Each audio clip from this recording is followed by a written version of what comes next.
Քոչարյանի տղան միլիոնատեր է։ Նա միլիոնատեր է դարձել իր խելքով եւ ունակությունով, թե իր հայրը օգնել է։ Քոչարյանի տղան շատ տաղանդավոր խելացի անձնավորություն է, ունակությունով է դարձել։ Այդ մարդիկ ներկայացրել են իրենց հայտարարագրում եւ այդ մարդիկ կարողացել են նաեւ բիզնես գործունեություն ծավալել եւ հոշնորհիվ թե մենակ ինքը իրանով տենց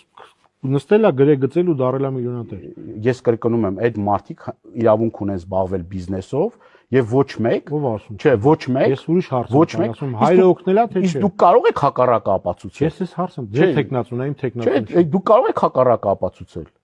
Հասկացա։ Ընտրությունները կեղծվել են Քոչարյանի ժամանակ, թե ոչ։ Ոչ։ Չեն կեղծվել։ Ոչ։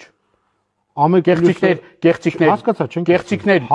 եղել են, բայց ոնց որ ցանկացած ընտրություններում լինում են կեղծիքներ։ Ամեկ պլյուսը ինքն է փակել, թե հանձնաժողովը գտել է, որ մրցունակ չի։ Ամեկ պլյուսը փակվել է եւ դրա մասին